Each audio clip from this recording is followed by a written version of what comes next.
Each week, nearly a dozen movies are released theatrically. 40 films a month, more than 400 a year. That's a plethora of cinema. Too much cinema. You'd have to be an addict to see all that, but don't fret. We've got you covered. This is CinemAddicts.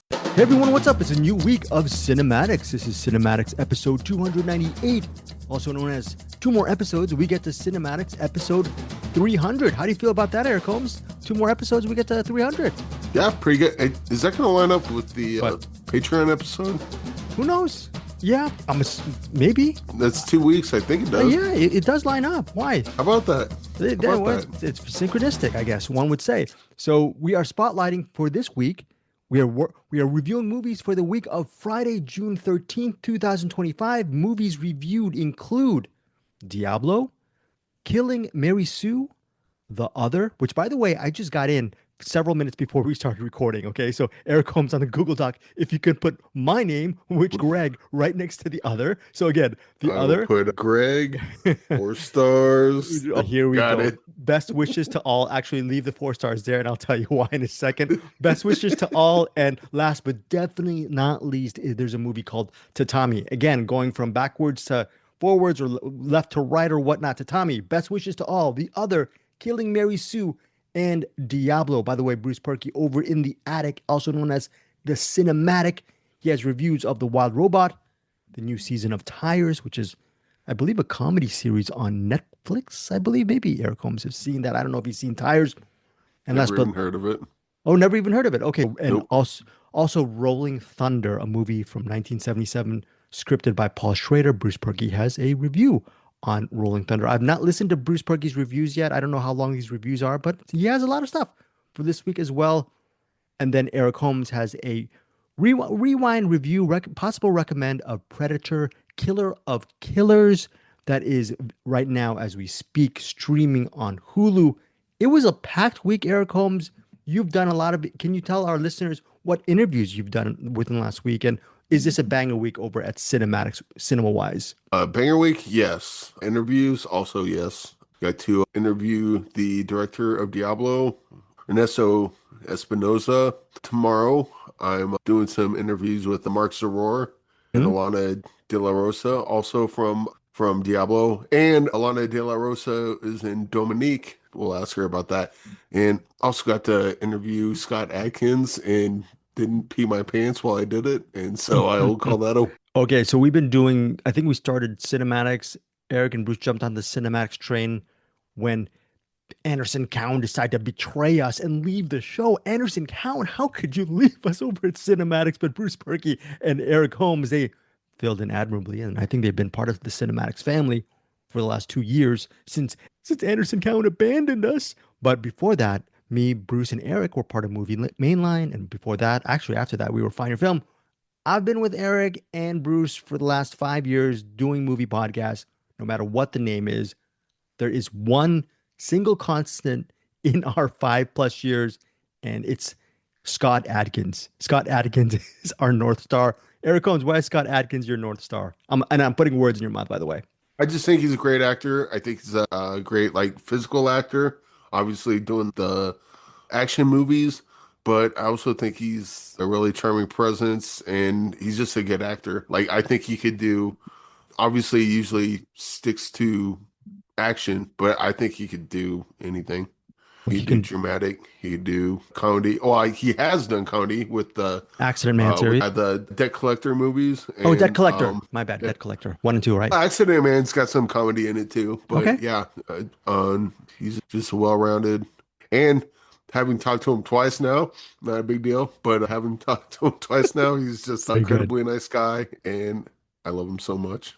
Yes. In a very creepy way, I might add. Eric should give himself a little bit more credit. I listened to the interview with Scott Adkins. I will link the video interview, Eric's video interview with Scott Adkins in our show notes. And also I'll put the Diablo interviews, all of these interviews on our CinemAddicts podcast audio feed as well. But you can actually see Eric Holmes being calm, cool, and collected while not being there's a line, but then he's also fan during the interview. But the thing is, the good thing is, he's a fan, but he also brings very value-added content to the interview. So I think it's a great balance that Eric strikes, and he was very professional. check out the video interview. You will see it in the links. I will link it to the name Scott Adkins for Diablo. And then in a few moments, Eric Holmes will have a review of Diablo, by the way. My link expired, so I was not able to watch Diablo in time for this recording of Cinematics. But I did pick up one thing. During Eric's interview with Adkins, he mentioned that when helping craft Diablo, having the idea for it and whatnot, collaborating with, like Eric Holmes said, Ernesto Diaz Espinosa, they had the idea of having the tone of No Country for Old Men.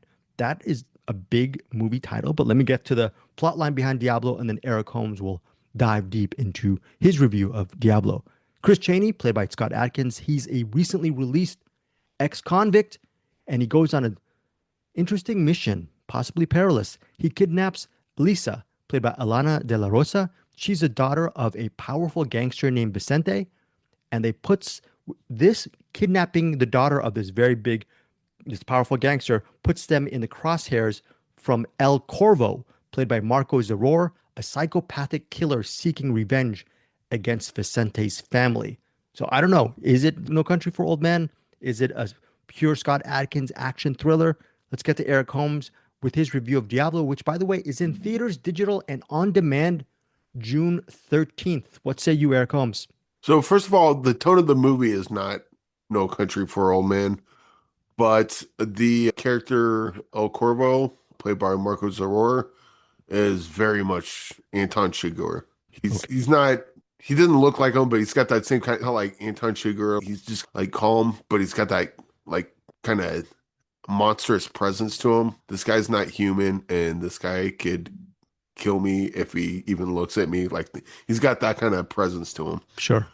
Then so when Scott Adkins' character Chris Chaney goes against him, like his character is that he's like a complete badass, like no one can take him out. But then once Mark Zaror comes in, oh, you're in trouble now.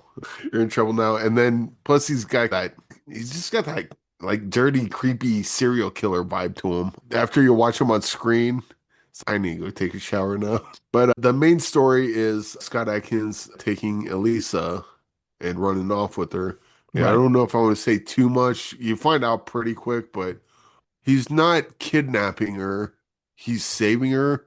But then you see Elisa with her father, Vicente, and you would think that they have this terrible relationship. That's not it at all. That you see early on that those two have a great relationship. They love each other. And then so Scott Adkins is trying to convince Elisa that he's not the guy that she knows, but all she knows of him is love from him. So she's not believing Scott Adkins at all. And then so that's a dynamic throughout it. Then you got Marco Zaror, who's looking for her in Scott Adkins, and that's bad news for him. And it's pretty good stuff. You got a really good story, and you got a bunch of great action, like all the fight scenes, as you would expect in a Scott Adkins and Marco Zaror movie, and for Ernesto Espinosa movie, for that matter. Did you ever see The Fist of the Condor? I think that also starred Marco Zaror. It's directed by No, Espinosa. I think that is I think this is a sequel to that. So I need to go back and watch Fist of the Condor. Oh, interesting. I probably should have watched that before this, but anyway, yeah, Diablo, this is fantastic stuff. And I would say Marco Zaror is, as much as I love Scott Adkins, and Alana de la Rosa is fantastic in this. Also in Dominique, so we should just mention Dominique again. Go watch Dominique. Dominique is an awesome movie. But as great as Alana de la Rosa is in this, and because she's not just like a annoying kid in this, she's got a lot of scenery to chew in this, and she does it well. And Scott Adkins is brilliant as always. But Marco Zaror, his character in this is what makes the movie for me. Oh, just because his presence is so like creepy and intimidating. It's who the hell is this guy? And I fear the hell out of this guy, but he's also unassuming at the same time. Does it get gory or graphic, or is it not too bloody and whatnot? Squeamish? Will people are there squeamish scenes where it's a little bit too much for some? In an action movie sense, not in a horror movie sense. Okay, but that's the thing, because when Marco Zaror's on it in the movie, it turns from action movie almost a horror movie by virtue of the fact that he's in the scene. Sure. The tone doesn't change. Nothing changes. The only thing that changes is Marco Zaror is now in the scene, and now it becomes a horror for some reason because he's got that. I don't know. I mentioned serial killer, but he's not as obvious as like Jason Voorhees or Michael Myers, but he's got that kind of presence to him. I don't know about that. But yeah, his character in this is fantastic, and he's a fantastic character in a great action movie. Okay. Diablo. Wow. Watch the hell out of this thing. Oh, so is this one of your, I think you see most Scott Adkins movies. Is this your favorite Adkins film in the last several years? Because I know you mentioned Adkins can do so many genres, especially drama. Avengement is a perfect example of how he can do drama because that is top tier, in my opinion. Scott Adkins that's a collaboration with Jesse V. Johnson. Love that film so much. But is this the one-shot movies are probably the top. Oh, gotcha. Diablo's like right about there. But still on the top tier, right? It's still. Oh yeah. Okay. Look, bottom tier Scott Adkins is still like a 3.5 movie. We're like splitting hairs at this point, but it's so funny. The movie that I liked a little bit more than you, or actually a lot more than you, was the last Scott Adkins film we reviewed. I forgot the name of that film when they're stuck in that penthouse and shots are being fired at them. I thought that movie was so awesome. I need to get that Blu-ray or DVD if it's out on physical media. Remember, there's assassins and they're shooting into the windows and whatnot. Do you remember that movie? That Scott Adkins movie from I think maybe a year. Was it Lights Out? Yeah, Lights Out. Oh yeah, he was in it. He wasn't in it a lot, I think, if I remember correctly. Oh no, I think there was that one. Scott Adkins was a mercenary in one of those movies. But wait. Oh, Accident Man, Hitman's Holiday. No, Accident Man 2. You know what? I don't think you saw. Did you see that? That Scott. Okay, we'll get into the IMDb and I'll look it up right now for that Scott Adkins movie. I'm thinking. Do you remember this movie? He plays I think a hitman or a mercenary, and he's his best friend, and they're in between jobs, and they decide not to do this latest job. And Alice Eve is the main person who's their boss. And you don't remember this? And then they're holed up in an apartment, not a hotel penthouse. And when they open the window, I think, or the drapes, Adkins realizes there's sights trained on them. And then the rest of the movie, they have to avoid the bullets. You don't remember that? Okay. I'll get. I do. Which one was that? It wasn't Lights Out. I'm trying to figure it out. But while I'm figuring that out. Yeah. Final thought on Diablo. Oh, Take Cover. Take Cover. That's it. Yeah. I love that movie so much. I love that movie. But anyways, yeah, you enjoyed that movie too. But I was the one who like really flipped over it. But speaking of flipping over, what is your rating and final thought on Diablo? Oh, this one's tough. I want to go 5 stars on this.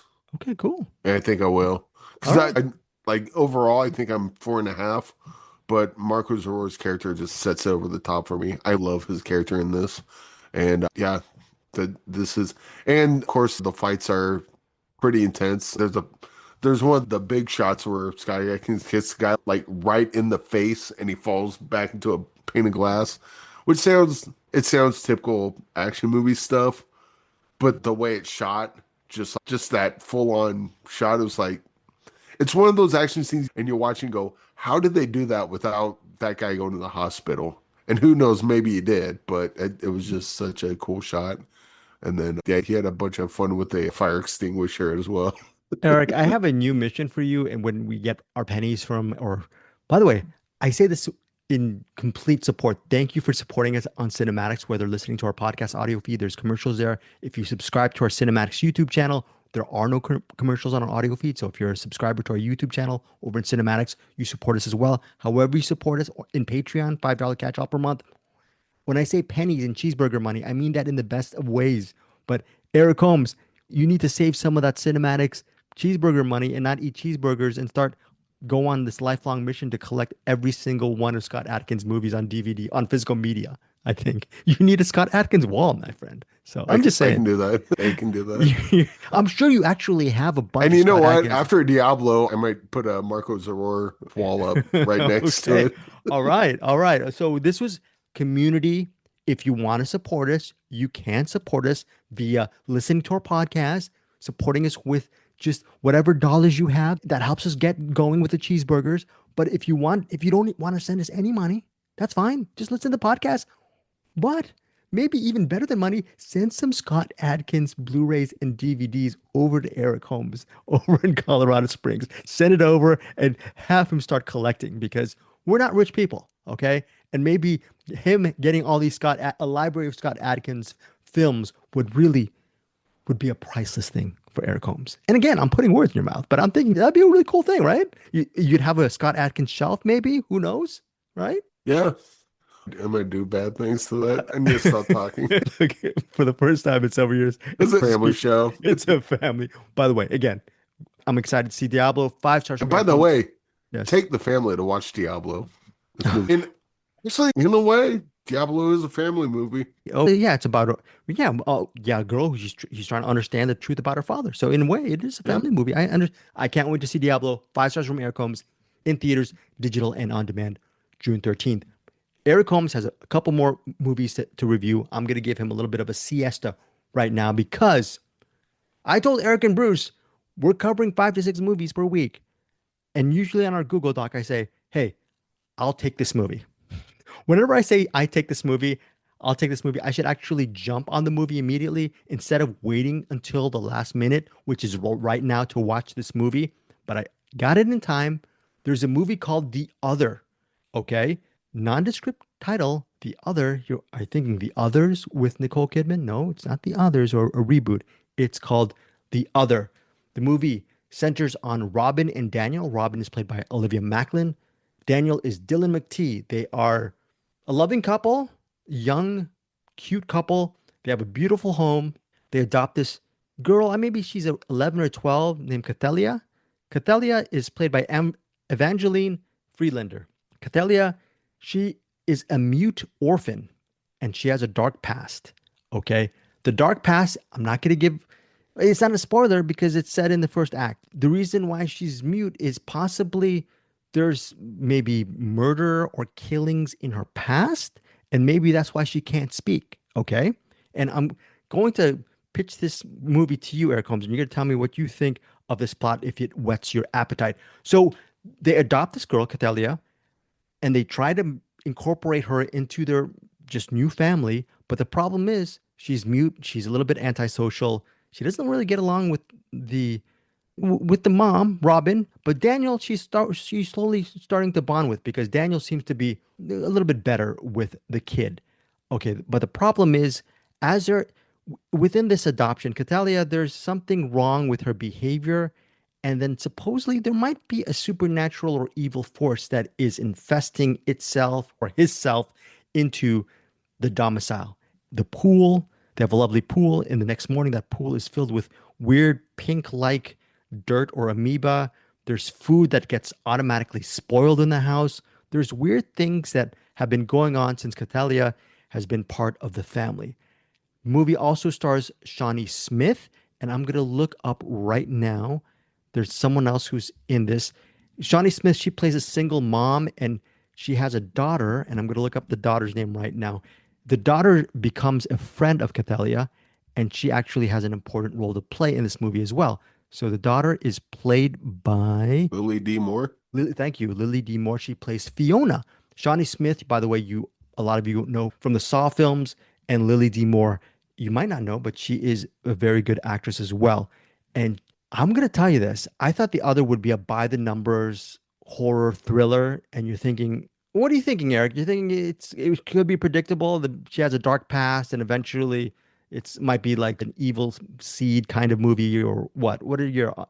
I don't know about predictable, but I'm thinking definitely like a horror mystery thriller sort of thing.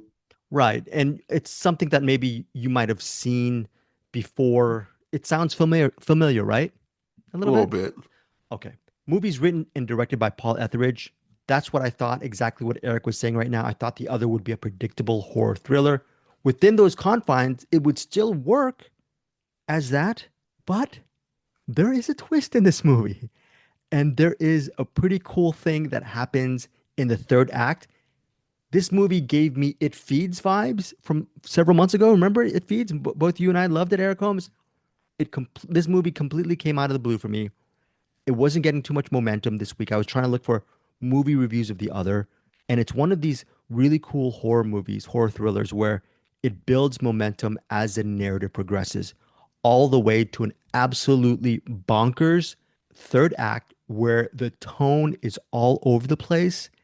And yeah, it goes there. It's one of these movies where Bruce, and Eric, we have so many movies to cover every week. There are a couple of movies that slip through the cracks. And a lot of times, some of these movies, I don't tell Bruce and Eric to watch them because they're on to the next one. We can't watch every single movie every week.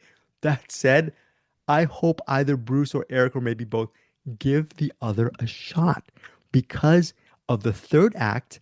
I don't know. I think especially Eric Holmes, you might appreciate this movie, especially where it goes. You can't unsee the final moments of the other. That's all I'm going to say. I really enjoy this movie.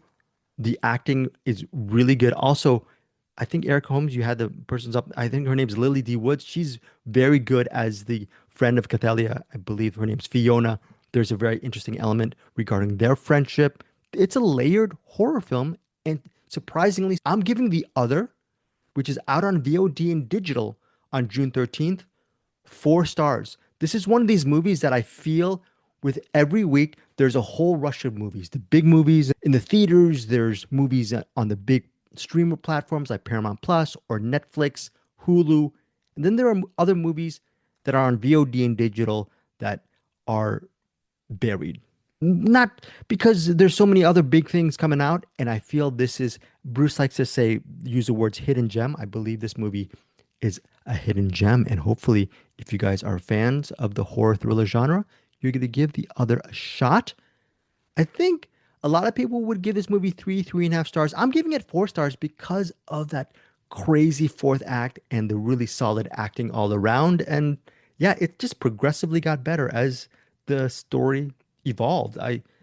This is one of my biggest surprises of this year. Yeah. So The Other, Eric Holmes.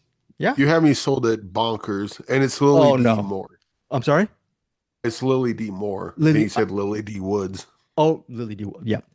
Thank you, Eric Holmes. Lily D. Moore. So, she's very good. You had me at bonkers. And I will say this though, I won't say anything. The Other has a very interesting title as well. So I'm not going to say how it plays into the narrative, and I'm going to just be quiet. Okay, because I was going to say The Other's not an interesting title, but it is not. It's appropriate for what the story is or becomes. Right. Yes, gotcha. It is. Yeah, and it's, I think, a balance. I think probably maybe could they have come up with a better title? Possibly, but it does tie in with the actual story. All right. Again, 4 stars for me. Again, VOD and digital on June 13th. Eric Holmes. Oh, I'm so mad. Me and Eric, we love Dermot Mulroney. The problem is there are movies that there's certain weeks where Eric Holmes has to cover a bunch of movies. He doesn't get to watch a Dermot Mulroney movie. I do. And unfortunately, bleeping Eric Holmes, it was his turn to watch the Dermot Mulroney movie and my turn to sit this one out. You say that like it's a chore. No, it's not a chore. It sucks. It sucks when it's not a chore. It's a chore for the person who doesn't get to see it. It's a sad thing. I got you. It's a good thing when the other person gets to watch a Dermot Mulroney movie. There's been so many, for some reason, because Eric and I like the same kind of movies, Bruce Purkey usually has not watched these Dermot Mulroney movies the last couple of years. It's basically me and Eric switch off. Just didn't get them. It's fine. It's fine. Okay, so let's get to. I'm sorry, this is a Dermot Mulroney podcast, but this is Killing Mary Sue. Okay, and it centers on it doesn't actually center on a corrupt senator, but a corrupt senator played by Dermot Mulroney. He arranges for the murder of his biggest liability.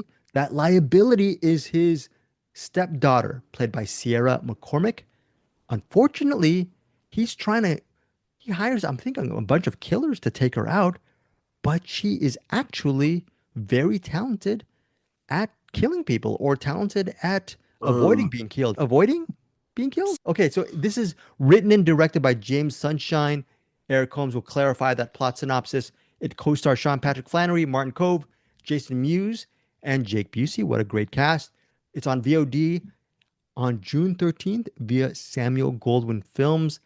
I saw the trailer for Killing Mary Sue. It seemed very loud, could be annoying. Bruce Purkey, it says on the Google Doc, he tried watching 15 minutes of it and he dipped out. So that's Not a ringing endorsement for killing Mary Sue. Eric Holmes, was this movie annoying?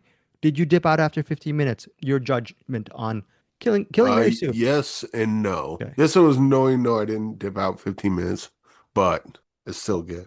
Oh, it's still good. Okay. It's still really good. Real quick with Jason Mewes, he's Mary Sue's dad, and then it starts off with him with his little girl, little Mary Sue. She's like 5 or 6 or whatever, and they're in a convenience store. And so, what do you want? She's, I want some ice cream. He's like, that's a great choice. Go over there and get some ice cream, and take your time. Be sure to cover your ears when you do it. She's like, okay. And as soon as she turns around, he pulls a gun out and tries to rob the store. Oh. Well, what happens is he pulls the gun up. The guy behind the counter knocks the gun out of his hand and then jumps over the counter and stabs him to death. Oh. And then now Mary Sue, there was like Dermot Mulroney. He's like the senator, guy running for senator. He's a politician. And he decides that he's going to take Mary Sue in after this tragedy, and her dad's dead and like crime and all that stuff. Basically, he's taking her in to try to win brownie points.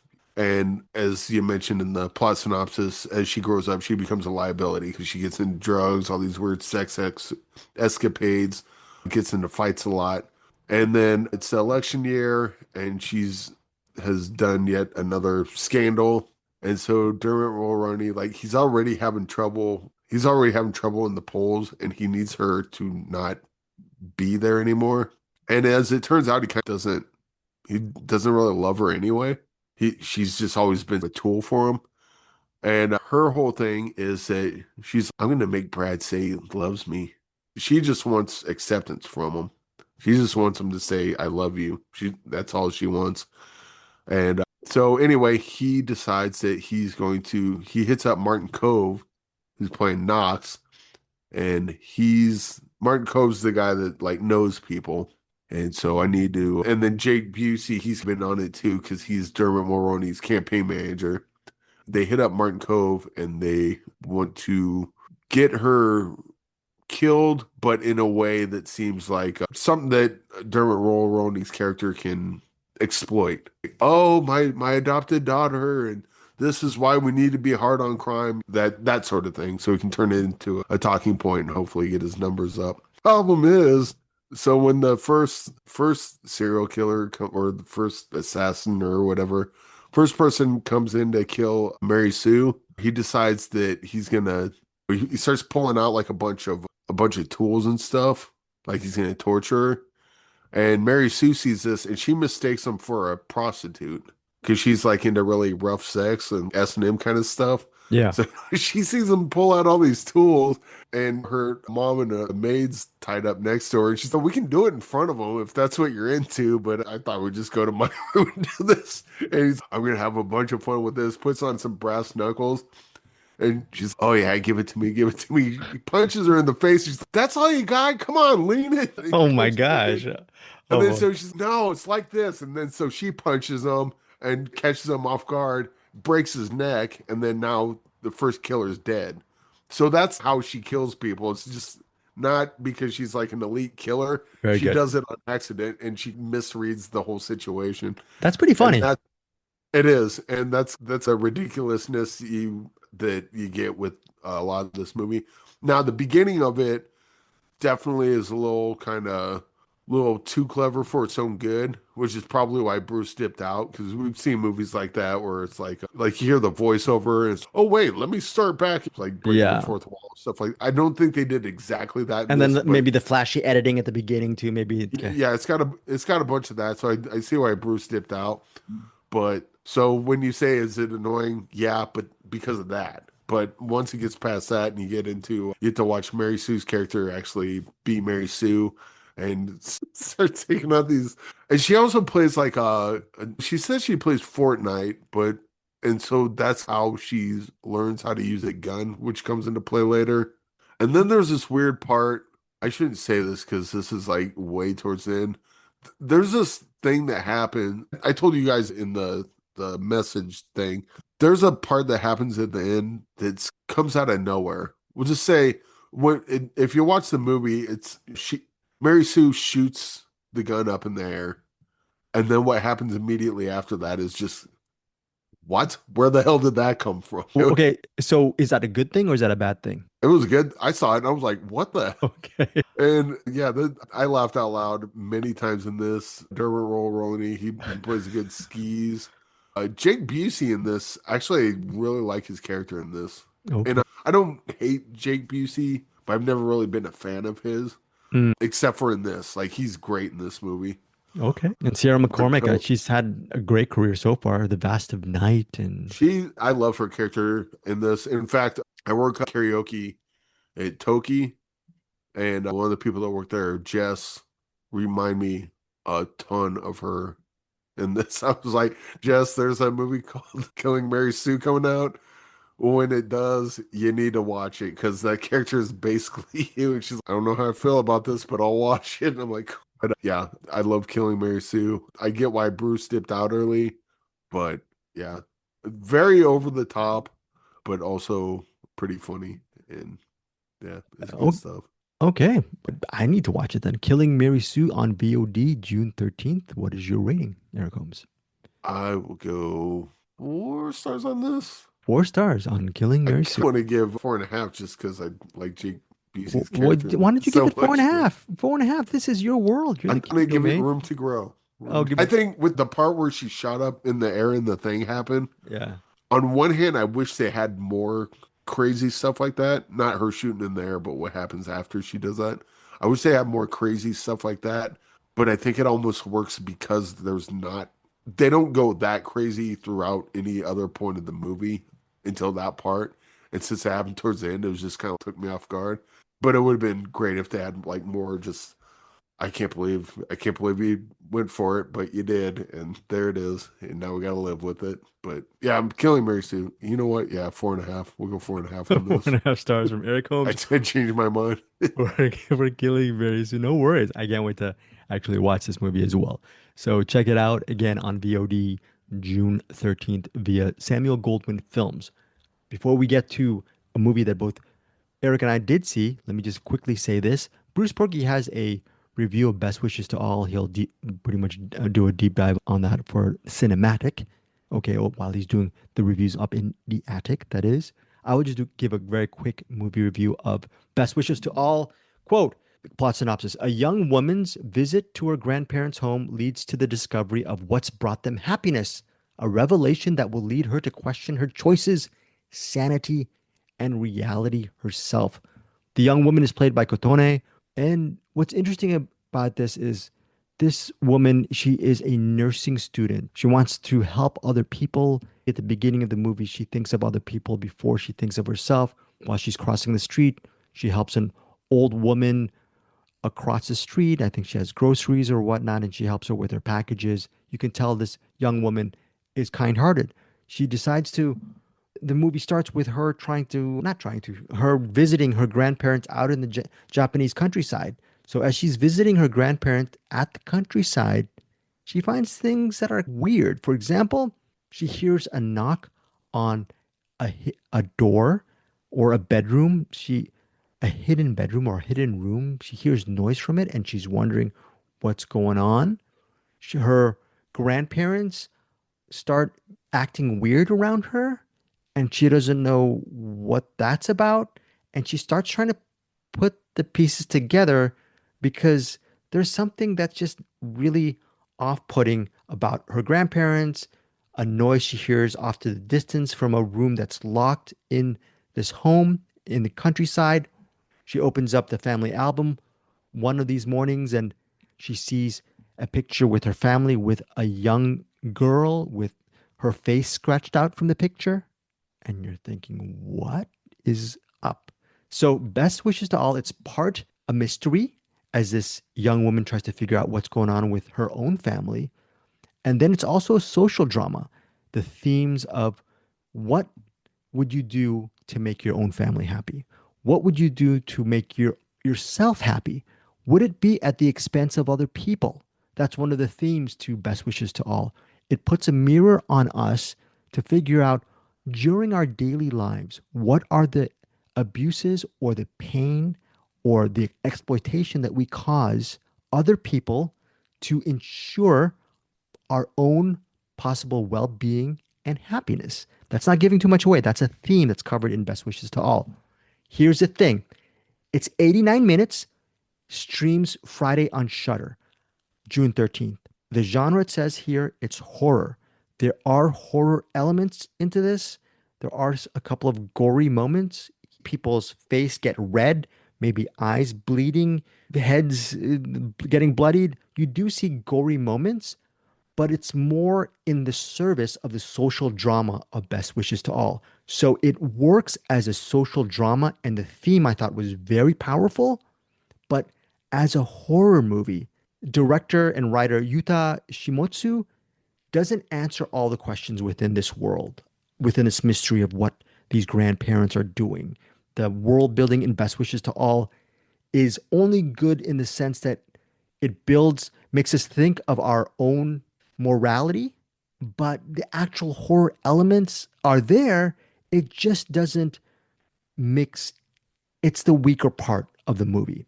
Okay. And the fact that there are parts that are still very abstract for me and it doesn't really completely answer all the questions, that might be a sticking point for a lot of people. And the fact that it's not a pure horror movie, more of a surreal thriller, might frustrate other people. Did not completely frustrate me because I thought the theme was very value added. The storytelling was very good. And the lead actress, Kotorokawa, she's excellent in this movie. A lot of the movie really focuses on her journey, and she's a very more than capable actress to pull it off. And I really love the visuals of this movie because it's set in the Japanese countryside. The filmmaker uses a lot of the mountainside elements of the countryside and also the home area. It never gets boring. It's never a boring movie. It's just I wish the horror elements were more locked in. All that said, Best Wishes to All is still a solid recommendation for people who are Shudder and I was going to say horror enthusiasts. If you're a horror enthusiast, Best Wishes to All is still worth a watch, but just remember, it's more of a social drama than a horror film. Running at 89 minutes, I'm giving Best Wishes to All 3.5 stars, 3.5 out of 5 stars. Listen to Bruce Purkey's review. Actually, I did listen to his review to Best Wishes to All. We have similar takes on the movie. All right, so that's my review. Yes, Eric Holmes. Something to point out on that. I'm looking at this on IMDb. Best Wishes to All by the same director is a 2-minute short. The one you're talking about is listed as Best Regards to All. Good job, Eric. So I don't know if they're going to change the name for that when it releases. Very good. Maybe you have to look for it under that, but right. That's what's listed under IMDb. I don't know how accurate that is. Very accurate. Best Wishes to All. We received the email list from Shudder. It says Best Wishes to All, but Eric said when you look at Best Wishes to All, it's a short. So I don't know if they're going to change the names or whatnot. Just know, and I forgot to mention, this is based on Yuta Shimotsu's short from several years back. Okay, so this is an expansion of that short. And again, Eric, if you ever get to see this movie, look at it more from a social drama aspect rather than a horror aspect. Finally, we have this movie called Tatami. It's the first feature film co-directed by Iranian and Israeli filmmakers Guy Nativ and Zahra Amir Ebrahimi. We love Zahra Amir Ebrahimi because we loved her as the lead in Holy Spider. Remember that, Eric Holmes? That's such a great movie. And Guy Nativ, he's a great filmmaker from that. He directed, I believe, that movie Skin, and he did, I think it was Golda Meir, just called Golda. He's a very interesting filmmaker as well. Tatami, it centers on Layla, or Leela? Layla? Maybe Layla. She's an Iranian judo athlete who is put in political danger when her government tells her to fake an injury and withdraw from the World Championships rather than face an Israeli rival in the final. Is it Layla or Leela? How should I say it? Layla? Leila. Yeah. Layla? Okay, so Layla finds herself facing a life or death situation that could put the lives of her coach and her family and their families in danger. So Layla is played by Ariane Mandi. She's very good in this movie. One of the best performances that I've seen this year. She's very good as that judo athlete. And a lot of the movie, Tatami, even though there's a couple of moments where it's told in flashback and it cuts to their families as well. It cuts to Layla's family while they're watching her in this judo tournament. It does cut back to the family a couple of times. And I think there's maybe 1 or 2 flashbacks. Tatami has a feel of a real-time thriller. Okay, it's a real-time element to it. Real quick, just because I don't want to forget, the flashbacks in this are usually great effect Mm. because they give instant context to something you just saw, and then you would see her talking or mention her husband or talk to her husband, and then they quick do a flashback of something that he did to her or for her, and then go right back to it. So then they don't linger on the flashbacks too much. You get just enough to know that, oh, this is who this guy is, or this is how this relationship dynamic is, and then it just cuts right back to it. Yeah, it's not I filmed. think it's real effective, and I think more movies should do that. Yeah, agreed. And the movie's black and white, right?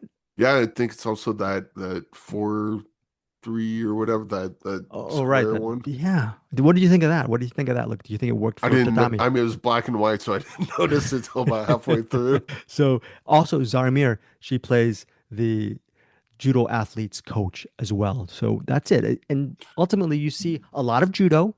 You see a lot of the judo athlete, okay, and her coach. They're arguing on whether she should continue within the tournament. All the while you're getting a lot of these tournaments, a lot of these fights, these judo matches in tatami. So A, it works as a sports athletic drama, and B, you're wondering what's going on because both of their lives are threatened if she continues, if Layla continues in the tournament. Okay, so it works as a sports drama, works as a political thriller. High marks for Tatami. Eric Holmes, your review of Tatami. I would say, did I miss something, or was it vague of what the political thing? Because I know the government didn't want her to go on fighting. So, They didn't want her to. There was a Israeli fighter, and they thought that they might. It looked like the trajectory was they were going to fight together right. At the end of the tournament. And they didn't want that to happen. The Iranian government did not want that happening. Exactly. So they wanted her to back out. 100%. But did they say why? Or just because of just because of the conflict, they just don't want to have anything to do with Israelis. It's just okay. I thought maybe there was something more specific than that. Nothing more specific. Just I knew that the government didn't want that to happen, and I knew that it wasn't so important that Layla would go, oh, okay, totally get it, I'll back out. She's kind of screw them, so it's probably like some political BS. Right. Yeah. Pretty much political BS. But it was important to them. And it's one of these things where, I don't know if you agree with me, you get to see both the points of Layla and her coach because both of them have valid reason. The coach has valid reason for them to just, hey, take the injury, leave. Yeah. Very valid. Families' lives are in danger. So what I'm saying is like the Miriam, she knows how dangerous it is because they threaten her. They threaten her and her family. Yeah. And then Layla also knows that because they threaten her and her family. And her husband's ahead of the curve on that. And so when she calls him and tells him what's up, he's already got the kid. We're out of the house. Don't worry about us. And they go take off. So like they know that they know that they're a threat. But what I meant was, I don't know that the political reasoning they want her to back off. I get the sense that she doesn't think that's important. That's probably political BS. That's if I fight this tournament, everyone in Iran's going to blow up. I don't think she thinks that. I think that whatever political thing is going to happen, that's your crap to deal with. That's Trump and Biden slap fighting each other over there. Why do I give a crap about this? But exactly. as soon as you come to CinemAddicts and threaten Greg, now I'm worried about it. That's true. That 100%. I think that feels like the dynamic here. Yeah. But then they also have the was it the WJA? WJA, yeah, what is it? I forgot what basically Judo Association. I don't know if W's World, but yeah. You get a little bit of that, yeah. So they're like, hey, is something going on? Because we can help you. But we can't do anything if you don't say anything. Of course, they're not going to say anything because Miriam's not going to say anything because she wants her to back out and keep it quiet as possible. Layla's not going to say anything because she ain't going to back out. But then, that finally comes to a head. And I think with that added political, I don't want to say political intrigue, but political threat along with the sports movie, because a lot of it's not just a sports movie. Oh, is she going to win? Is she going to lose? Part of you wants her to lose. Like you're rooting for her, but you're torn because, oh, I hope you lose because then you don't have to quit. And your family will be safe. Yep. But at the same time, screw those politicians, screw your government. I want you to win to show them up. And but also she's dealing with that the whole time. So that's affecting her performance in the ring as well. And yeah, this movie's great. It's a great movie, It's man. got it, I think the mixture of that government overreach and sports movie, it just works brilliantly in By the way, this. we also have to mention it's inspired also by a true story. Not the true story. These people are fictional, but it's inspired by a true story, and you can look it up as far as the actual real events behind Tatami that it was inspired by. Okay, so it's not a okay. So yeah, Tatami. Yeah, I'm giving Tatami 4.5 stars. Just again, Arian Mandi as the lead is fantastic, and it'll be a shame if she doesn't get any kind of. She probably won't get any awards buzz. It's June. Movie might be buried again. It's opening in New York at the IFC Center on June 13th, and then it hits Los Angeles's Lamley Royal on June 20th. A lot of people, I hope this movie gets out to people. That's one of those things, Eric. I don't know if you feel that frustration. It's one of these movies that needs a broader audience than no I disrespect to feel New like York and LA. But I feel like this is gonna get the Holy Spider treatment. I remember watching okay, Holy Spider going, "Holy crap, this movie's awesome!" And then kind of came like we obviously we still talk about it now, but it's not nearly right. didn't nearly get the love that it should. Like everyone should know about Holy Spider, and I Honestly. and feel the same way about Tatami. This movie's so good, and I hope it doesn't get buried. It probably will, and that's absolutely sad. Watch Tatami. This movie's excellent, and please, I hope I'm wrong. Look, I don't know. Do you agree? It also has we talked about all the political machinations of this. It's a judo tournament. Okay, so maybe it's not boxing or it's not a big time sport kind of thing, but I think this movie has broad appeal. I don't. Maybe I'm crazy. It It's does, just and also like the way the fighting shot. It's got the like it doesn't normally. So normally with action movies, I want the action like the camera way back so you get to watch the fighting. This one does a lot of close-ups, but I think it works in this context because you want to see move by move how she's doing. right because judo is that When they do close the contact. close-up of the feet, that's oh she's gonna trip her, she's gonna take her down. Oh she's gonna lose this fight, or they do a close-up of the hands when something's they do a bunch of like weird close-ups, but the close-ups inform what the audience is supposed to think during the fight, what the audience is supposed to pay attention to.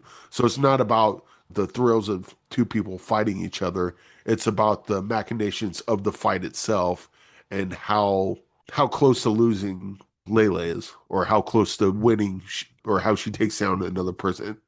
Because whether or not she wins or loses is very important to this. And then that kind of adds to the suspense of this. Okay, that's Tatami. I'm confused about your 4.5. I'm 5 stars. I apologize. 4.5 stars for me. I don't know. Maybe I'm just being a what this week. But 4.5 stars for me. I wonder what Bruce Purkey is going to give to Tommy as well. He saw that as well. Eric Holmes, again, confused with my review. He gives it 5 stars. Specifically for this week, it's going to be at New York's IFC Center, June 13th. And on June 20th, it'll be at the Los Angeles's Lamley Royal. I think that is almost it for us, except Eric will have a quick mini review of Predator, Killer of Killers. And then after this, we're going to do a little bit of a mini spoiler for Baron's Cove as well. That will be. Just a quick thing on Barron's Cove. What'd you think? Was I nuts or? Well, I'll talk about it in the spoilers, but I liked it. I'm going to give Baron's Cove 4 stars. I really enjoyed the movie.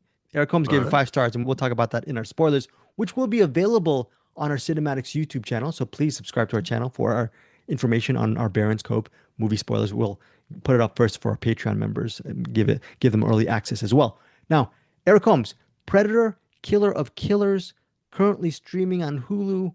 What do you want to say about this movie? I absolutely loved it. I haven't asked Bruce Purkey what he thought of Predator, Killer of Killers. So your thoughts on this movie? It almost works like an anthology. Sure. You got the first one with the Vikings, and then I got really invested in the story. And then once that was over, they cut to the samurai Japan. Yeah, feudal Japan. And so when that started, I'm like not interested anymore. Like because I was already invested in that first story. And then the Japan one kind of went along. I'm like, okay, wait, no, I was wrong. Now I'm invested. That one gets done. Then they do the last one with was it World War II. World War II, yeah. World War II fighters. I'm like, not interested. Like I'm locked in on Feudal those Japan. first two. And of course, same thing happened. And I get into the characters and their story. And then the last part where the all three come together, Sure. that's where it fell apart for me. Oh, I, okay. I, I like the three stories leading up to it. I like the idea, but that part was unsatisfying for me. I was like, okay, now I guess I know why you're being this is vague. whatever. I know. I think there's a reason why you're being a little bit vague because you don't want to give too many spoilers. I'm assuming Yeah. because of the third act. Okay, so I guess to continue your vagueness in honor of your vagueness, why did it fall apart for you in the third act? It just wasn't interesting. With I liked the character dynamics in all the previous The singular stories. stories, Once we got to the final one where it brings them all together, and it opens up that the was world. gone. This is just, oh, you must fight to the death, blah blah blah, and there's not that same kind of character dynamic that there were in the previous three stories. I will throw this out to you. The title is Predator Killer of Killers. What about the Yeah, devil's advocate? Like the third act, what if someone says the third act? I would say fourth act, but go ahead. Okay, sorry. You're right. The fourth act. Thank you, Eric. The fourth act is actually opens up the world because it gives a little bit more breadth to the Predator universe. So It does, but that's not what hooked me into the first three stories. okay. The first three stories was the mom and the son angle, and then the mom's backstory. The second story was the two brothers and their abusive father that pitted them against each other. The third one was Father and son, the father and son, and the son mentor and trying son. to Yeah. the son wanting to do this one thing, but it has a hang up, and then it has to overcome that, and then like those stories were interesting. The now you must all fight to the death. I'm like, this is basic stuff. Like, where's the inspiration that you had in those first three stories? Now we're just playing Mortal Kombat, and I'm less interested now. So wheels really did come off by the fourth act for you. They didn't come off. It was just kind of you did so well for so long that now, like, if the fourth act was what the movie was, I thought it would have been fine. Unfortunately, they did such a great job in those first three stories that by the time they got to the Mm. fourth act, I'm like, you're better than this. This isn't going to do now because you showed me what you're capable of, and now you're just skating along at the end. What did you think of the Uh, final moment of Predator Killer of Killers without giving too much away? Did you think that was a cheat? Did you think that was stupid? Did you think so I don't know what I should say. I yeah, recognize the don't character. I didn't see the movie. oh, oh, oh, That probably already gives it away too much. oh, no, don't worry about it. Okay, so Yeah. that's okay. Yeah. And also, I don't get it because I do know a little bit about predators, Are you a fan and of the series? even with the Of the movies. So when the human kills a predator, usually other predators come down and give them a reward. Good job, and then they just leave them alone after that. So this idea that they'll capture them and make them fight, that I'm guessing that predator that one of them captured is maybe like some sort of rogue, or maybe that's how they do things, but I'm not familiar with that version of Predator. Okay. It's all new to me. Okay, so that is Predator Killer of Killers currently streaming on Hulu. Eric Holmes, your rating. Oh, this one's tough. I'll go 3.5 on this because those first three stories are excellent, and then that fourth story, like the culmination, is kind of like, why this? You know what it's like? It's Avengers Infinity War was like so good. It was a fun movie, and the way it ended set up everything perfect. And then they came back with Endgame and just squandered everything.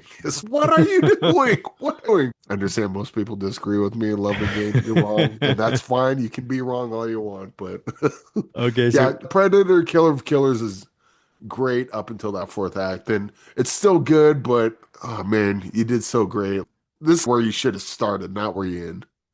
all right, so that is it for Cinematics episode 298. Actually, it won't be it for me and Eric. Eric has to go to work in a few moments, but we're going to do a spoilerific, just mini discussion of Baron's Cove, a thriller. starring Garrett Hedlund, which, by the way, Eric Holmes last week on Cinematics gave 5 stars, but we'll talk about some spoilers in a second. But before we get out of here, I wanted to say a couple things. What did I want to say? Oh, I wanted to actually barter this deal with Eric Holmes.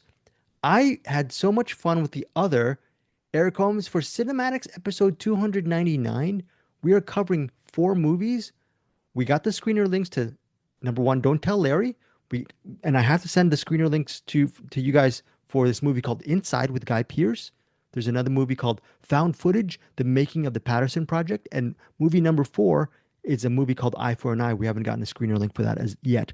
But we have currently 4 movies next week.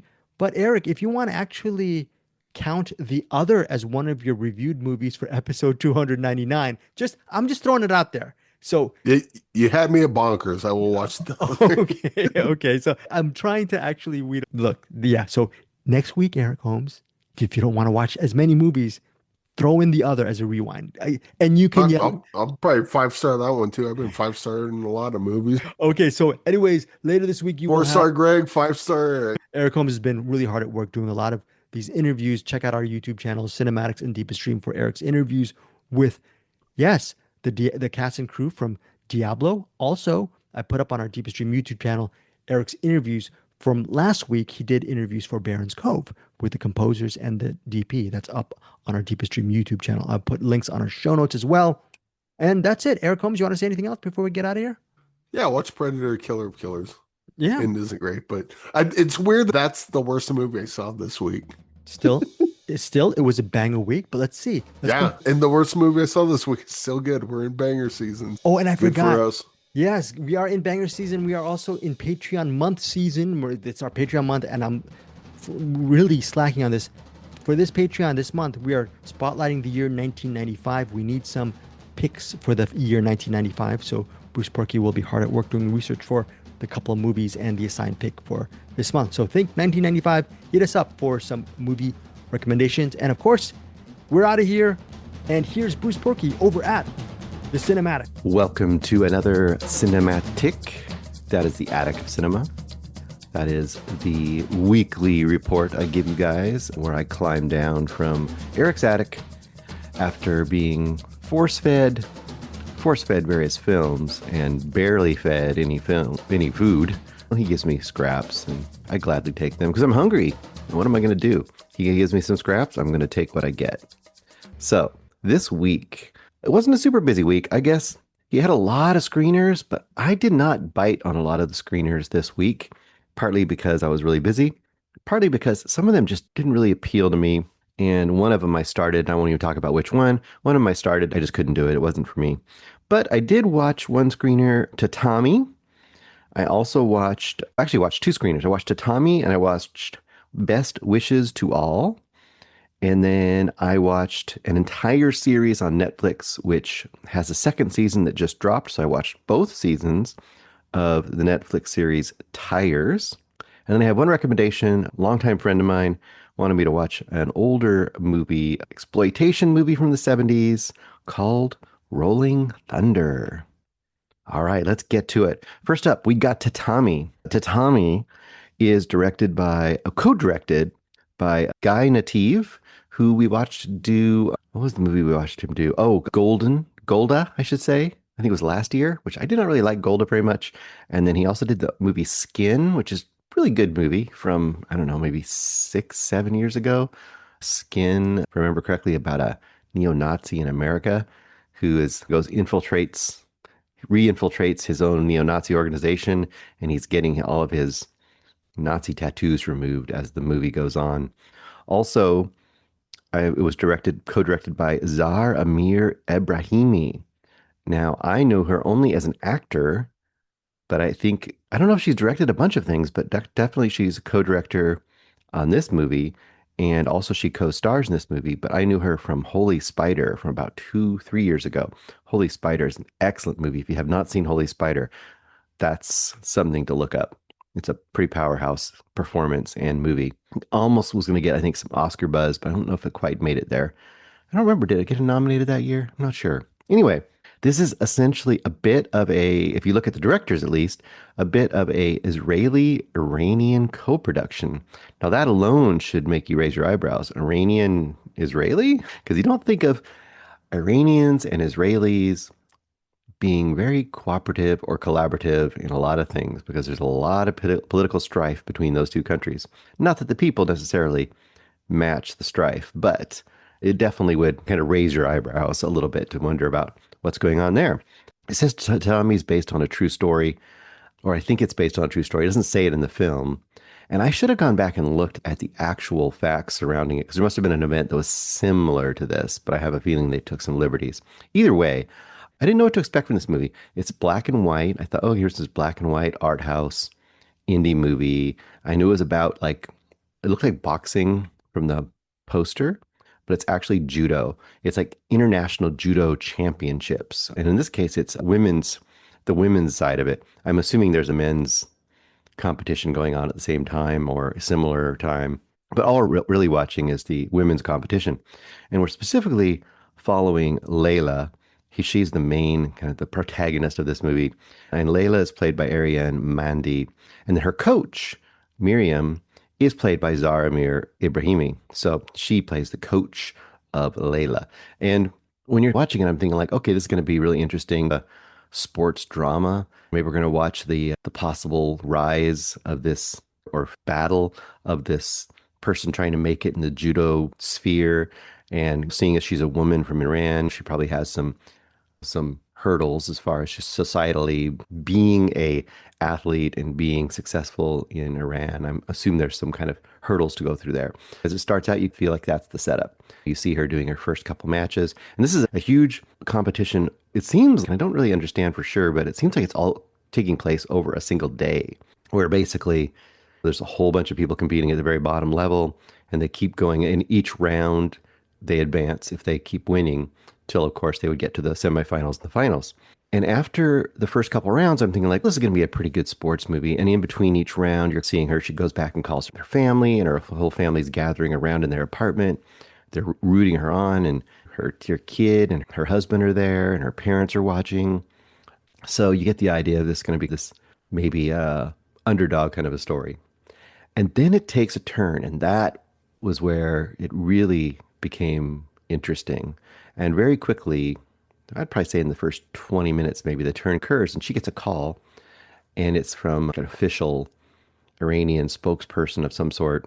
I don't really know the politics exactly, but they basically are saying like, hey, one of your main competitors is Israeli, and you are not allowed to fight her.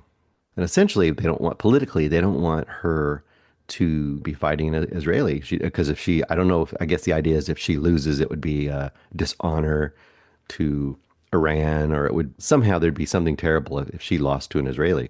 Or even if the fact that she would compete with one, maybe that would be recognizing Israel on the part of Iran in some kind of a weird, unofficial, official way. Either way, she's basically being told, actually, take that back. Her coach is being told that Layla needs to be withdrawn from the competition. So for probably the first third of the movie, you see the coach wrestling with her, the increasing pressure to basically withdraw Layla from the competition. And then as the movie goes on, it becomes more directly based on Layla having to withdraw herself, because Layla does eventually, of course, find out that she's supposed to withdraw. And the way this movie works is really interesting because it works as both a sports competition drama in the way of a Rocky or something, because you got the stakes of can she keep winning, and as the competition intensity increases. But in between each round, the thriller aspect, the political drama thriller aspect increases as well, because the question is she going to defy the Iranian authorities? And between each round, if she continues this competition, the stakes get higher and higher, because the authorities in Iran are very serious, and you slowly discover how serious they become. This is a really good movie, really excellent. I was at first thinking, oh, this might be an okay, like I said, okay sports drama. But when it started pulling in the thriller aspects, I just thought to myself, this is paced so well. And the stakes are so clear. And I love that in a kind of quote political thriller kind of a movie. A lot of times they are sprawling and you have to know all the intricacies and you have to follow along and you're usually going from place to place. And by picking such a very simple, clear stakes, like almost limited storytelling in a sense that like you're in one setting and all you're doing is this competition, very clear basic stakes built into it to have the added stakes of essentially kind of life and death eventually, and just your soul as far as like your own integrity, to have that be the core that's building as the actual competition is building, just made for great storytelling, great thriller, made me really wonder what the real facts were. And I don't want to get into it because I don't want to say how it plays out. I don't want to give you obviously a spoiler on what happens. Does she continue going? Does she win? Does she fail? Does she get killed? Who knows? I'm not going to tell you. A lot of things could happen in this movie. I'll just say it's an excellent thriller if you like just international dramas. I think it really works really well on that sphere. If you like sports movies, I think it's a pretty good sports movie. I don't think it's going to give you quite all the beats that you want for maybe, like I said, a Rocky kind of movie, but maybe more independent-minded sports movies. I think it works really well as far as that goes. And I want to bring that up. I don't know anything about judo, and they don't handhold you in this movie, even though you'll have the voiceover of the kind of the ring announcers going throughout the matches. They'll be saying terms and things that I don't really get because I don't know judo, so I'm assuming it's correct, but it works anyway. It's like one of those movies where you have a bunch of jargon, but it doesn't distract you because you don't really care what the jargon means. You get it. You just need to know, is she winning? Does she have the upper hand? Is she in a tenuous position at a moment? You get all that. And then on top of that, by having all of the actual emotional and physical life stakes that are going on in the competition as well for her as a person and for her coach, because her coach, of course, is integrally involved in this as well. Her coach is in just as much danger as she is if she goes against the authorities. It just makes it fantastic. Some people might be kind of disappointed by the ending. I wasn't, let's just say, because it could go a very stereotypical way in this kind of movie, and I think it doesn't quite go that way, and I appreciate that as well. Once again, it makes me wonder about the real events and how things went down. I especially wonder how things went down for the people who were in Iran still, and it definitely asks some questions there. Anyway, fantastic movie, 5 stars for me. This is a movie that'll probably get hardly any play because it's hard to sell on black and white, half Iranian international movie. You're not going to get a ton of screens for this. But this is the kind of movie when it does appear on a Hulu or wherever it goes, it's well worth your time if you like those kind of movies to start with. Okay, that was Tatami. We also have, I hope you can hear my papers rattling over here. We also have a Japanese movie called Best Wishes to All. Now, this is going to be a really tough one for me to talk about in much detail. I might do a little spoiler section on this if I remember to do it at the end. I might do a spoiler section on this because this has a lot of spoilers and a lot of things that you need to figure out. But Best Wishes to All is directed by Yuta Shimotsu. And I forgot to write down all of the actors' names, and that's probably fine because you'd have to hear me mispronounce a bunch of Japanese actors' names. Basically, it just starts out with a young woman, I'll just call her daughter/granddaughter, a young woman returning from the city back to her family home in the country in Japan. She lives in Tokyo. She's training to be a nurse. And one of her family members is getting ill or getting older. Her grandparents are living there still. And she goes back to stay with her grandparents. She gets there and they all greet her and everyone's happy. It's like you'd expect. Oh my gosh, it's so good to have you back. And they're really joyous. They want to feed her, and she's having all this nostalgia and all this stuff. Now, remember, at the beginning of this movie, the opening thing right before we came to present day, the opening scene was, as a little girl, you saw her she had kind of a nightmare of when she was a little girl, hearing like weird sounds from upstairs, like a bump in the dark, very much of a ghost story, a classic thing where she went upstairs and she walked down a dark hall and there was a door at the end of the hallway and it really was spooky, and it was cracked open and she saw something. She couldn't quite make it out. She heard weird wheezing sounds. Is it a ghost or what is it? Another family member, like sick? You weren't sure, but she woke up and that was a thing that haunted her. When she gets back to the grandparents' house, of course, that's in your mind. First thing is that what's that door? Is it still there?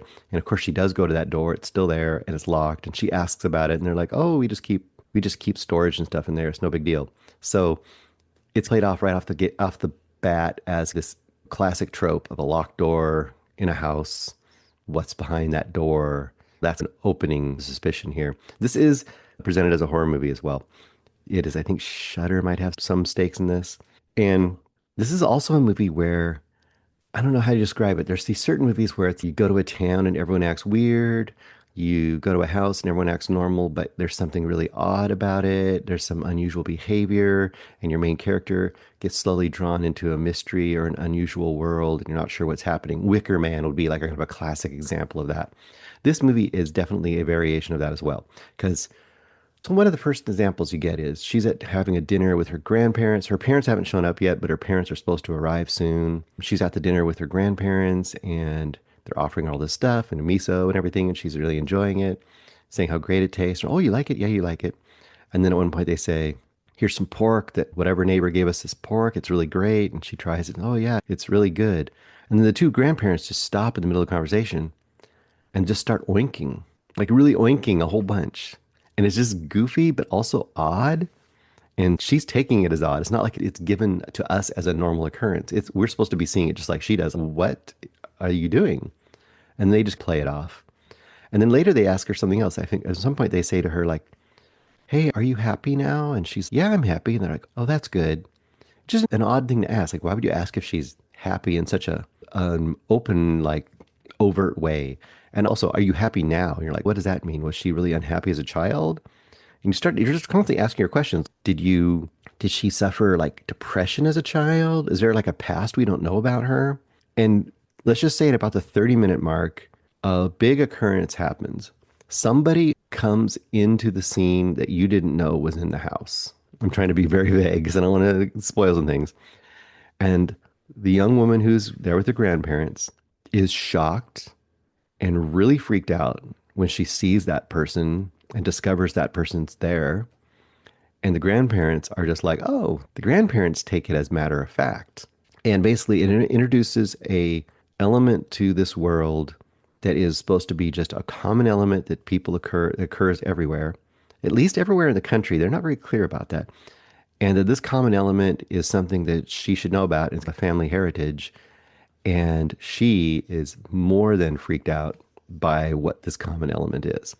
And this is where the movie goes from just a regular old horror movie into a very high concept horror movie, in the sense that it presents a world that is not a realistic world, but becomes a highly metaphoric world. So essentially the horror in this movie has to do a lot with, I guess I'm trying to say vague again, how the common inhumanity of man in the real world in this horror movie is presented in a very metaphoric way, in a heightened, unnatural way that is supposed to show how people rely on inhumanity and cruelty on a daily basis and take it for granted, and how we should actually look at that and be like, what the heck are we doing?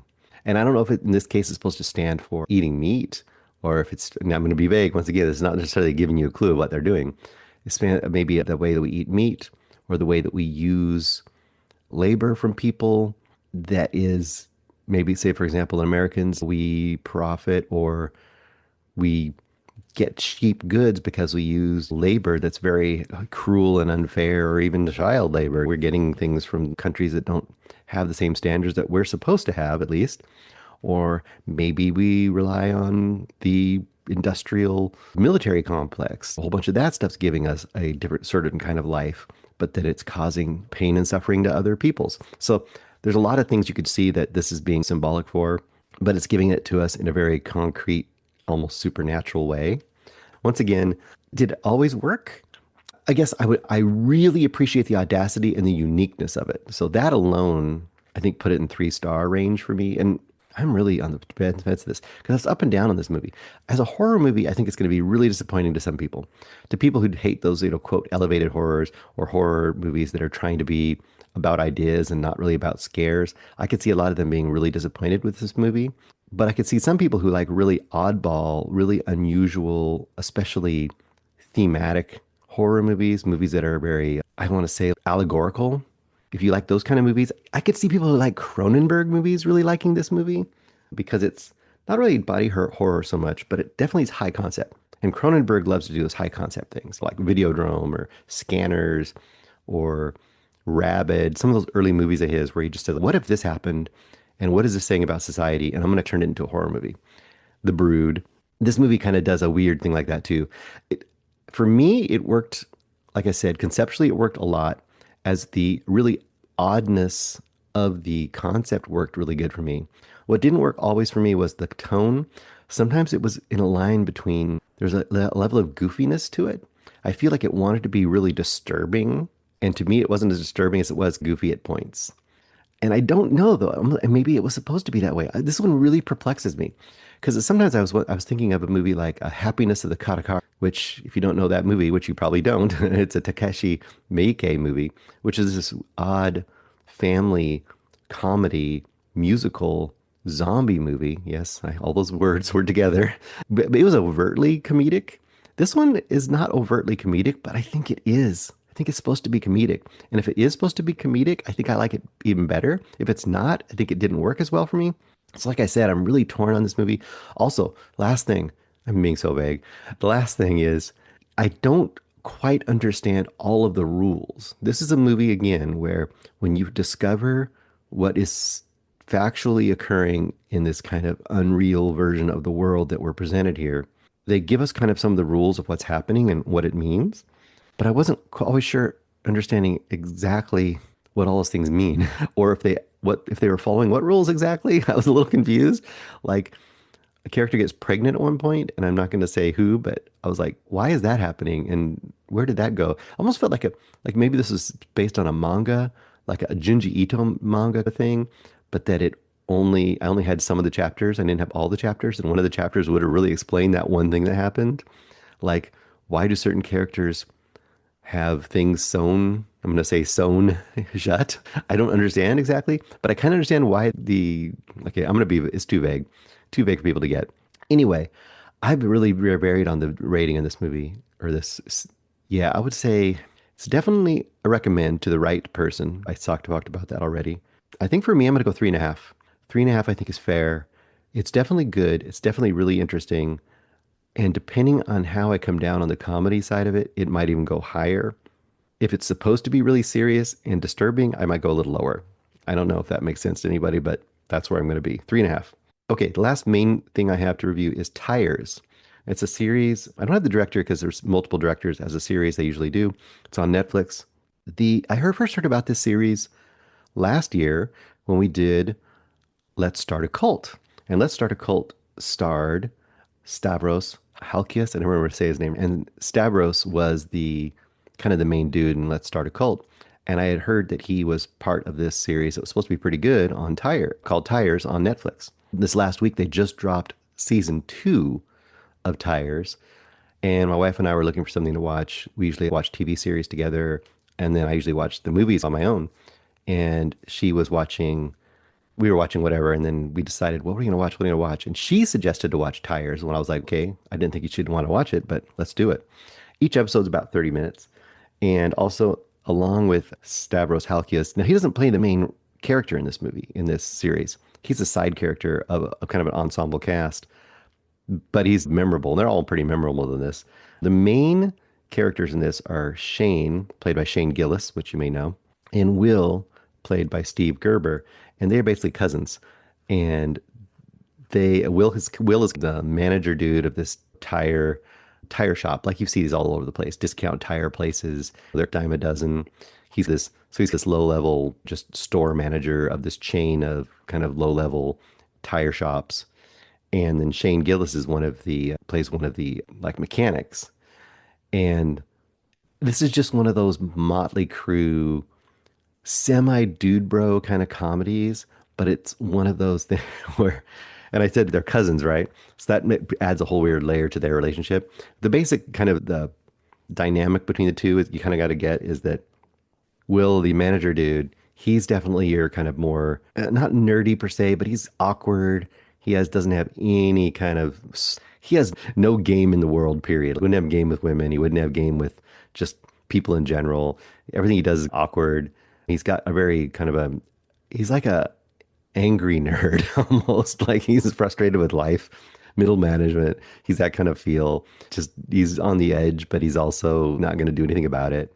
Whereas Shane is the kind of guy who's just like he's a cross between a stoner and a bro, but he's also kind of got this wry smile. He's got this sense of humor about him where he's the kind of guy who's always almost like pulling a prank, but he's like just waiting for the bomb to explode that he set 2 weeks ago. Like maybe he'll tell rumors about Will, just that rumors about what Will's doing. And then a week or two later, it'll come back around and someone will say something to Will and be like, what? I didn't do that. And then you just see Shane off to the side like, it finally came to fruition. And there's just like I said, a whole motley crew of people that work at this tire place. There's various mechanics that all have their own quirks. There's every episode, it's crossed between a situation comedy where every episode has some new, like maybe they're doing a new sale, they're trying to do some kind of a new promo, like maybe they're going to have a bikini car wash one week and then all the weirdness that'll come around that. Or maybe they have some big discount one week and all the weirdness that comes around that. Or maybe they're having someone come and audit them, or someone's coming to inspect the store because they're maybe going to sell the chain, and that's going to cause a whole set of stress. So there's this kind of episode by episode situation comedy feel, which is nice because you don't have to get super invested in a very intricate ongoing comedy or drama. So you kind of have that feeling of I can just watch an episode at any time and enjoy it, old school comedy style, like TV style. But it also does have the ongoing character arcs from season to season, which you can actually follow. And those are a lot of fun too. So I think the best thing to know about this series, if it's going to work for you or not, is it's honestly in the Let's Start a Cult, there's this combination of heart and kind of raunchy, almost throwback comedy. This series is like that too. It's definitely got, like I said, it's got like a bro energy to it, but it never goes all the way like to the point where you just it would drive everybody away except bros. I'm not a person that really goes into bro comedy mindset that much. That is not my style. But I think it works here because it's not only smart, but it likes all of its characters, but it also makes fun of all its characters. So everyone here is flawed. Everyone here is deserving of being laughed at and also of being like rooted for. And I think that's a really hard balance to score with these kind of movies and this kind of TV series where you've got like the raunchy, gross out, stoner-esque kind of humor, but you also feel like the people writing it like all these characters, and you in turn as an audience member are actually liking and rooting for all these characters too. I think probably the least likable is the Dave Stavros character, but even him, eventually they give him he has a level of patheticness and try hardness that makes you even pity him and root for him a little bit too, even though he's a pretty detestable character. Of all the characters, he's probably the worst person, but all your main characters you really end up liking a lot. And they keep bringing in other side characters too. I didn't mention, I think Thomas Hayden Church has a major role in the second season for a while. And there's some truly hilarious, laugh out loud segments and scenes. And certain episodes, of course, are funnier than other episodes. But there's a lot of good stuff here. I think one episode that really struck me in the last season was there's a whole HR. It's a kind of a classic trope, kind of the HR thing where they have to have like a presentation about sexual harassment in the workplace and stuff like that with all the dudes, and it's so terrible and the guys are so bad, and of course you can imagine the comedy there. There's a lot of comedy you wouldn't expect to here. There's an episode where Shane just decides he's going to bring a gun to work for a day for some reason. He decided he's going to be a gun owner, which is not his style, but he's a gun owner now and he's got a gun at work and what that'll lead to, just stuff like that. I really enjoyed this quite a bit. This is, like I said, you could binge this really easily, or you could also just drop in and watch an episode or two whenever you felt like it. You could almost go out of order. There's some things to be gained if you watch them in order, of course, because you're going to get the arcs. But this is also one of those things where you could watch the whole series and then, I don't know, a year later go back and just drop in and watch an episode or two that you really enjoyed and get that old school sitcom feeling from it as well. And I don't think there's a lot of that on Netflix that I can think of. This kind of original comedy, half-hour sort of comedy series being made that also feels new, but it also gives you that classic, I don't know, that classic fix of comedy that you used to get every week on TV. So I'm going to give Tires 4 stars. It's impossible to rate it a series like this, although I would just say overall it's good. And the episodes are either good to great. I don't think there's very many episodes I would call just like a total loss. So I would overall rate this 4 stars for Tires. Okay, last thing is I have a recommendation. A friend of mine, Jens, one of my friends from way back, we used to play in bands together, lived in Washington together. We even did a old podcast together on our own way back when. I don't even know if it exists anymore. It was music and movies and stuff called Two-Headed Podcast we used to do for a little bit. And I just kind of touched base with him again recently, and we were talking about stuff, and he said, have you ever seen Rolling Thunder? And he sent me the poster, and it's a picture of William Devane. If William Devane, you know him. It was in the 70s. I think this movie was made in 77. It's a picture of William Devane on the cover with a hook for one hand and a shotgun, and it looks very 70s exploitation, Death Wishy kind of movie, and very Death Wishy kind of movie, actually. And you see it, and you're like, nope, never seen that, but it sounds interesting. And he goes, yeah, you should check it out. It's a pretty great exploitation movie. So I went and checked it out. Kind of hard to find. I don't think it was streaming very many places. I think you can get a Hoopla and stuff. I think I did it on archive.org. It's one of those movies you can look for and you can find it for sure.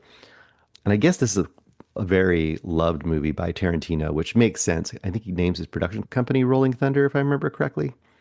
Either way, not too surprising that Tarantino would like a movie like Rolling Thunder, starring William Devane and a very young Tommy Lee Jones. Also, you do have Dabney Coleman in here. And it was directed by John Flynn, 1977, like I said. One of the most notable things about this, thing that gets noted now, is it was written by Paul Schrader. Of course, Taxi Driver and First Reformed and a whole bunch of other stuff. He's a director, too, of course, of a lot of stuff. He did not direct this. Early written work from him. I don't know where this relates to Taxi Driver as far as when he wrote it. I'm guessing that both those scripts were probably early scripts and that based on the success of Taxi Driver, this might have got a green light, or maybe it was already in production because they're very close to each other. If I remember correctly, Taxi Driver might have been released a year earlier. They were really close to each other. Either way, you can see a lot of the hallmarks of Paul Schrader in this movie, though. When you hear the basic log line of the script, you'll be like, okay, yeah, sounds like a Paul Schrader script. Anyway, William Devane plays Major Charles Rains. This is the very macho name there, movie name. Tommy Lee Jones is his friend, Johnny. Dabney Coleman is just a guy that's in the side there. He's not a huge role. And then Linda's the other main character, played by Linda Haynes. And the basic idea is that basically William Devane and Tommy Lee Jones characters were POWs in Vietnam, and they got released pretty late, like after a lot of people, the war was pretty much done. They got released, and they'd been in POW camps for 7 years. He comes back and gets a hero's welcome. It's down in San Antonio, Texas. And you kind of think about people coming back from Vietnam and being spit on by the hippies and the protesters and blah, blah, blah. But this is like more like probably what happened in most of the US, whereas a lot of these dudes went to war. They were in small town America. They came back to small town America. They came back to the conservative America, and they were brought back and at least heroic, at least liked and loved, and a lot of them heroically. And these guys were brought back as like local heroes. And I might get a couple spoilers in here. So if you haven't seen this movie and you want to check it out and you like exploitation movies, I think it'll work well for you. If you're not a huge exploitation action person, especially from the 70s, it may not work for you because it has that very rough kind of 70s style and pacing that doesn't work for people in modern movies a lot of times. I'm in the middle of the road. I can give or take exploitation movies. I would say as exploitation movies go, this is a pretty good one. I really hate movies like Death Wish, but I think this does that sort of thing a little bit better. I'm just saying this up front because I'm going to get into kind of a couple spoilery things. So if you're interested in this kind of movie, you know if you should drop into it or not. First off the bat, I'd probably go 3.5 stars. That's pretty generous for a kind of movie like this for me, because it's not really my cup of tea. So I think it's like I said, a good version of this kind of movie from that era for sure. For a modern era, not so much because it's 70s and it's rough around the edges and all that kind of stuff. And like I said, pacing wise, if you're not used to that era of movies, they're not super fast paced. They take a long time getting there, which is what you either love or don't love about those movies. If you like 70s movies, that kind of grittiness and that character driven, sweaty, grainy quality that they have. And this movie has all of that. Anyway, they come back, they're heroes. He's trying to get back into the community. You feel like obviously he's been damaged, PTSD from the war. And I was thinking when I saw the poster, oh, he obviously lost his hand in the war. No, he is perfectly intact physically, but he is not really there mentally. And this is the thing where you get that kind of Schrader style. He is a mess as far as emotionally. He's trying to come back to his wife he hasn't seen for 7 years, and she basically says early on, I moved on, man. I'm with another guy now. I'm sorry. I still love you, but I didn't ever think I'd see you again. And she's dating the guy, a cop in town, and they've got a kid he's only never saw. So he's trying to reconnect with his kid. And this cop is there, like obviously friends with his kid and stuff, and going out with his wife. And you think, oh, he's going to go crazy and he start killing all these guys, this guy and everything because his wife. No, it's unusual. Is he bothered by it? For sure. Is he coping with it? Not great, but he's not going against her. He's not even going against the dude dating his wife is actually very, very reasonable and wasn't trying to screw over his friend or anything. It was just like the way life was back then. It went badly because the poor guy was stuck at a POW camp. So you keep thinking he's going to twist on them, and it's not the case. Is he in great shape? No. So all of that is very unconventional and great. And then the inciting incident, the death wish incident occurs. And as you might guess in these kind of movies, usually, or even Mad Max, something happens evil to somebody's family or loved ones, and then he has to go on revenge. And that's essentially what happens here. But it's a good one. That's why I'm saying it now. So if you don't know, watch the movie and get more of the impact of it. But basically, as a welcome back, he was given all these silver dollars, one for each day he was in the camp, which ends up being like thousands of silver dollars. So he has a couple $1,000, which isn't a ton of money. Enough people would notice. He was presented it as a welcome back gift, and some random bad guys knew that he got that money, and they come to his house to get that money and say, give us the money. And of course, he's a guy who'd been in POW camp. He went through torture. He can handle being beat up a bit by a couple guys. He's not going to spill the beans. In fact, against his nature, it's his whole character to not give up a secret under torture. That's what he does. He doesn't do it. And they're trying to beat him up and everything, try to get it from him. And then they take his hand, they put it in a garbage disposal. And of course, that's how he loses his hand. Sorry, I had to run away, guys, but I'm back here. And I just want to quickly say, so after his hand gets destroyed, his wife and kid run in. And of course, the thugs try to use them to get the information from him. And eventually the kid and the wife get killed, and he gets shot and left for dead. And the rest of the movie becomes like a revenge thriller, of course. What makes it unique is that it's really more of a road picture where he's with the Linda woman, the younger woman who essentially becomes like a groupie of him from the POW camp. She sees him as this older, heroic character, and she's a broken character of her own. And it becomes basically two broken people trying to connect with each other on a road trip as he's going on this revenge mission. And in that sense, it's a very kind of original version of the revenge story. It's definitely rough around the edges. It's not as good as a Taxi Driver, but you can see the unique edges that it has as opposed to a Death Wish. This one definitely has that Paul Schrader loner, troubled loner who's looking for meaning and love, but not able to really cope with the world, and usually having to do some big event to try to get justice or something. There's some version of that in a lot of Schrader stuff, and this is no exception. A good, interesting movie from that era. Once again, 3.5 stars. So that's all I got for this week, guys. I'm going to be heading out. If you stay for just a minute, I'll give a really quick spoiler for the Japanese movie, which I can never remember the name of. They have a terrible name. They got to come up with a better one for it because it's very unmemorable. I'll write it down again here. Oh my gosh, my notes are not coming to me here. Best wishes to all. Best wishes to all. Spoilers. If you have Patreon or check our spoiler section, check it out here. See you later, guys.